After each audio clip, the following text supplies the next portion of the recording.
Chegamos no último vídeo de preparação para o nosso curso de Introdução à Computação Quântica. A gente passou por um vídeo com uma motivação geral, falando do porquê é importante estudar computação quântica hoje. Um segundo vídeo falando sobre números complexos. Um terceiro vídeo falando sobre álgebra linear, vetores e matrizes. E agora, um último vídeo em que eu quero falar sobre sobreposição e emaranhamento. Vejam só, a gente está se propondo a um super desafio, que é, ao longo de 3 dias, sair do zero e conseguir já olhar para alguns pequenos circuitos e algoritmos quânticos, num super intensivo de férias de inverno.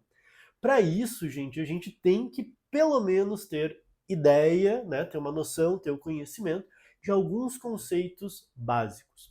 Uma estratégia didática pedagógica que eu gosto muito é a ideia de que a gente pode avançar de forma espiral. Ou seja, a gente pode ter uma primeira visão do todo, genérica, e aí a gente faz uma segunda rodada mais profunda, uma próxima rodada mais profunda, e a gente revisita os mesmos temas com um grau de profundidade cada vez maior.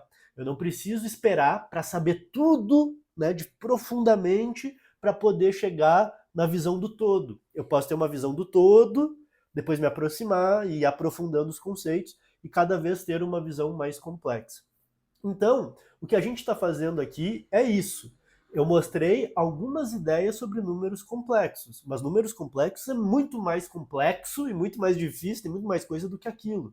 Eu mostrei como manipular vetores em 2 dimensões, mas álgebra linear é muito mais complexo do que aquilo.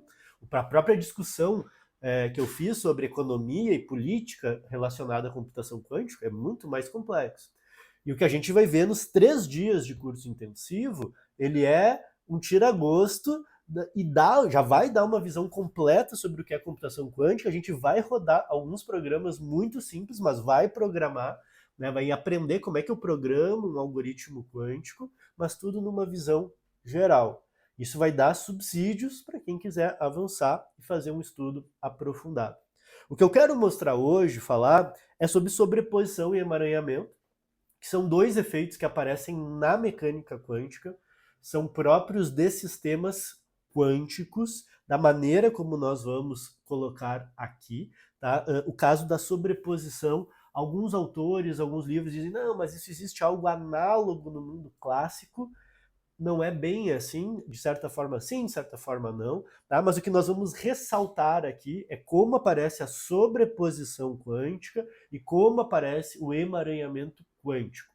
A gente, quando chegar lá na nossa segunda aula do curso, existe também alguma semelhança na descrição com certos fenômenos clássicos, mas o que acontece aqui é algo eminentemente diferente do mundo clássico. Tá? Tem características da sobreposição quântica e do emaranhamento quântico que são únicos de sistemas quânticos. E aí já vem um spoiler. O processamento de informação em um computador quântico, ele vai se valer desses 2 fenômenos aqui. É uma coisa completamente diferente do que a gente faz no mundo clássico. A computação clássica, ela roda, ela interpreta a informação de uma certa forma, ela processa a informação com certas operações. Não está disponível a operação de sobreposição. Não está disponível a operação de emaranhamento para um sistema clássico. Para um sistema quântico está. E aí eu posso explorar isso para processar a informação de uma forma nova. E a partir daí tentar tirar alguma vantagem em relação ao caso clássico. O que eu vou mostrar, obviamente, não é exaustivo, não exaure o tema, mas de novo vai dentro daquela ideia. O que é o mínimo que eu preciso saber para não ficar perdido?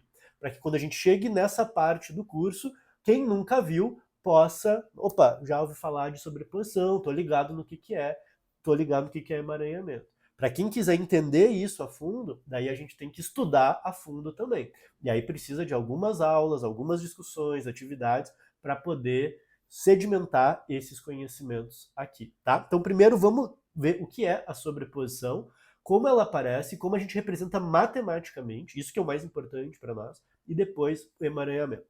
Então, para falar de sobreposição, eu quero começar rapidamente mostrando uma imagem, isso aqui é do final do século XIX, você tem um tubo aqui, que é um tubo de raio-x, a gente chama hoje assim, você tem basicamente um filamento pelo qual passa uma corrente, do outro lado você tem um alvo metálico, dentro daquela ampola você tem algo muito próximo a vácuo, e você bota uma diferença de potencial muito grande entre esses dois polos. Vai aparecer um feixe, que é esse feixe esverdeado, que vocês estão vendo aqui no meio. Os cientistas não sabiam que era isso, né? O que será que está acontecendo? Será que isso é uma partícula? Será que isso é onda? O que está ali dentro? Começaram a se fazer vários testes, por exemplo, aplicar a diferença de potencial também na vertical, ou colocar um campo magnético na vertical. Ao fazer isso, tá, que é a imagem com o ímã, você vê que esse feixe deflete, então seja lá o que for que está ali dentro, parece ter trajetória, parece sofrer forças elétricas e magnéticas, e é muito bem modelado com equações da cinemática sobre corpos materiais. Isso foi feito de forma muito bem feita pelo Thomson, que ganha o prêmio Nobel por mostrar que esse feixe que está aqui dentro, tá, que foi chamado primeiramente de raios catódicos, hoje a gente reconhece que são os elétrons, foram reconhecidos então como características corpusculares, de partículas. Né? Então o elétron ele tem carga, ele tem massa e ele tem trajetória. Ter massa e ter trajetória bem definida na mecânica clássica é típico de um sistema corpuscular, aquilo que é uma partícula. Para nós, partícula vai ter ainda uma característica mais importante. Partícula é um sistema indivisível. Vocês nunca encontrarão meio elétron, jamais. Nunca encontrarão uma divisão ou esse elétron espalhado. Sempre algo individual e muito bem localizado. Eles não conseguiam mostrar isso nessa época, né? Mas o modelo de partícula, né, de corpúsculo, prevê isso. Então, se o elétron é uma partícula, ele também é indivisível, ele também tem que estar sempre bem localizado. O problema é que nessa época você tem uma série de outros estudos, aqui eu estou sendo super simplista, só para a gente construir uma história, muitos estudos que vão apontar para uma certa dúvida sobre os conceitos de partícula, por um lado, e de onda. Vejam que partícula é algo indivisível e muito bem localizado. Onda é algo que se espalha pelo espaço, portanto não está bem localizado necessariamente, pode estar distribuído pelo espaço e, portanto, é divisível. Se eu boto duas fendas e passo uma onda de água, essas ondas vão se dividir. O mesmo não acontece para a partícula. Essa concepção clássica de mundo que separa partícula e onda começa a ficar um pouco confuso. Os estudos do Einstein sobre radiação, depois o Louis de Broglie, que é um físico francês, estende a problematização do Einstein para outros problemas, e aí surge a ideia, será que o elétron também não pode apresentar uma característica ondulatória? Né? Isso é uma própria suposição do Louis de Broglie. Se o elétron apresenta uma característica ondulatória, eu posso passar esse elétron por fendas, como eu comentei antes, e aí deve aparecer um fenômeno que é interferência ou difração, que é algo típico de ondas. Partículas não sofrem interferência porque elas são indivisíveis, tá? Para ter interferência, eu tenho que justamente a onda passar pelas duas fendas, se dividir, se somar, se sobrepor e aí apresentar um padrão de interferência. Qual é a grande questão? Ao fazer o experimento, aparece justamente essa imagem, tá? Isso aqui é de fato uma imagem dos anos 20, feita pelo filho do Thomson, sobrenome Thomson também, mostrando aí um padrão de difração para elétrons a passar por uma lâmina de ouro. Então o Thomson pai ganha o prêmio Nobel por mostrar que o elétron é uma partícula, e o filho ganha o prêmio Nobel por mostrar que o elétron tem característica ondulatória. Como que eu junto essas coisas? Tá? Isso é bem importante que a gente vai olhar agora.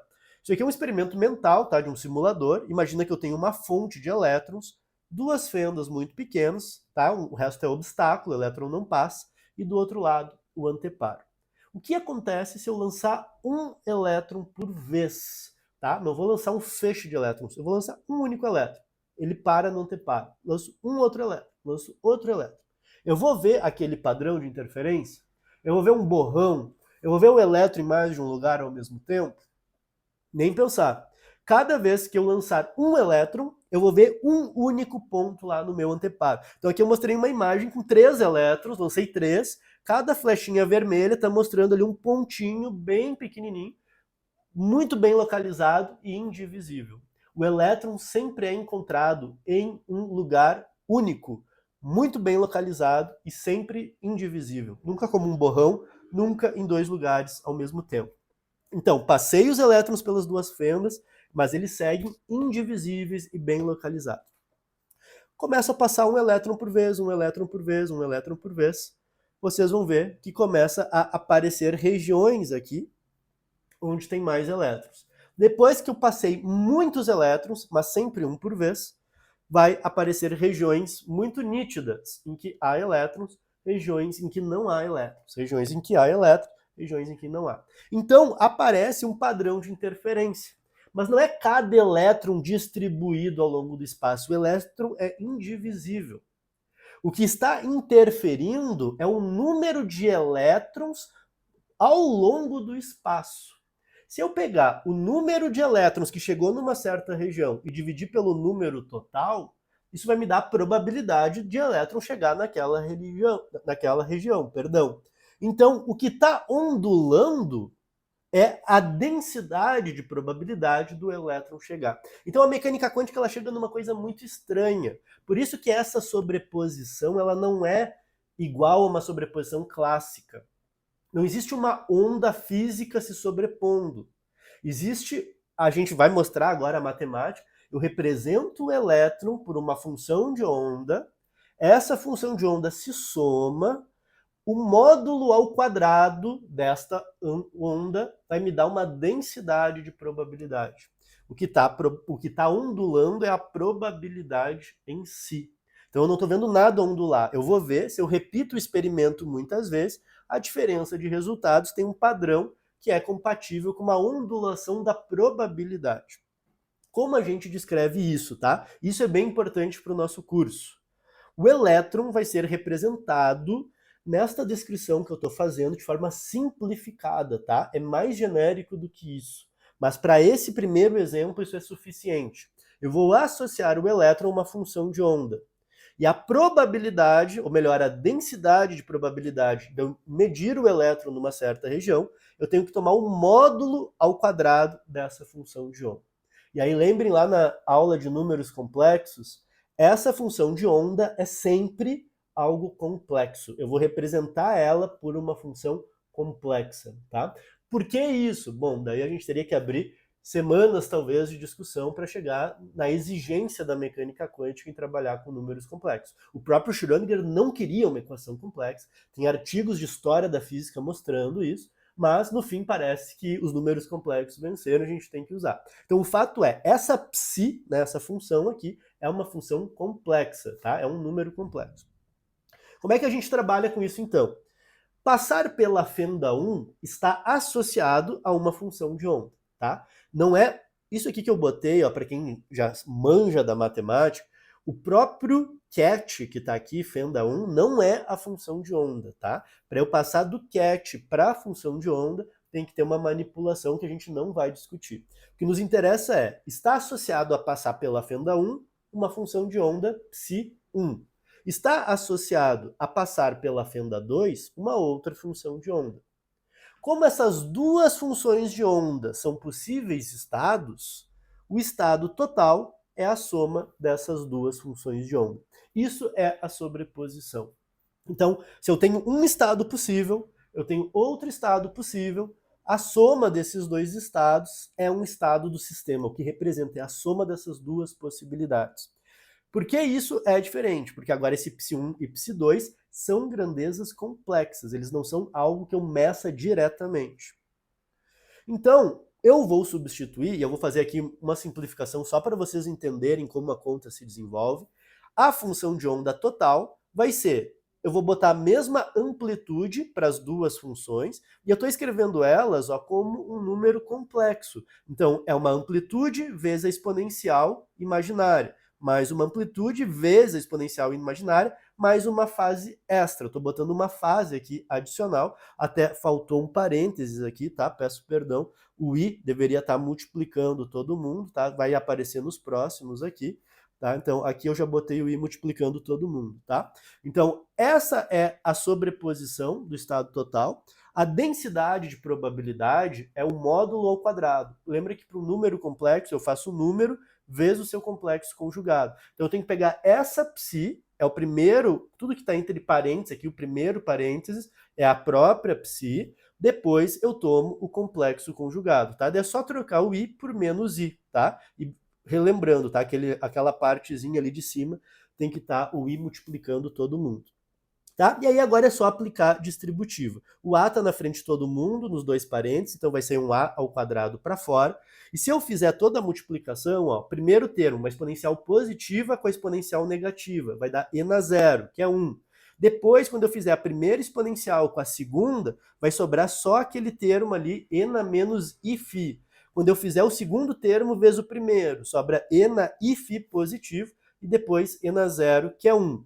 Então, 1 mais 1 é 2, e vejam ó, que apareceu duas exponenciais complexas. Se vocês aplicarem a fórmula de Euler, que eu dei lá na aula de números complexos, vocês vão ver que vai ter um cosseno mais i seno, a parte do seno vai se cancelar, porque um vai ter o i positivo e o outro negativo, sobra só 2 cosseno. Então veja que a densidade de probabilidade tem uma parte ali que é uma coisa constante, mais uma parte que ondula, que é o cosseno de φ. O que é importante disso tudo? Eu tenho a sobreposição, fenda 1, fenda 2. A representação de cada fenda está associada a um número complexo. O estado total é a soma. A probabilidade, eu tenho que tirar o módulo ao quadrado, lembrando que é um módulo de um número de uma função complexa. Tá? Isso é o fenômeno de sobreposição. Quem nunca viu antes, olha esse vídeo, anota essas coisas que eu acabei de falar para estar atento na hora da aula. Quem já estudou mecânica quântica a fundo, quem fez o nosso curso de introdução à teoria quântica, já está ligado no que a gente está falando. Então, esse é o primeiro conceito importante. Segundo conceito para a gente finalizar a nossa revisão. Conceito de emaranhamento, tá? O emaranhamento, ele é um outro fenômeno associado à mecânica quântica e que é super importante para a computação quântica.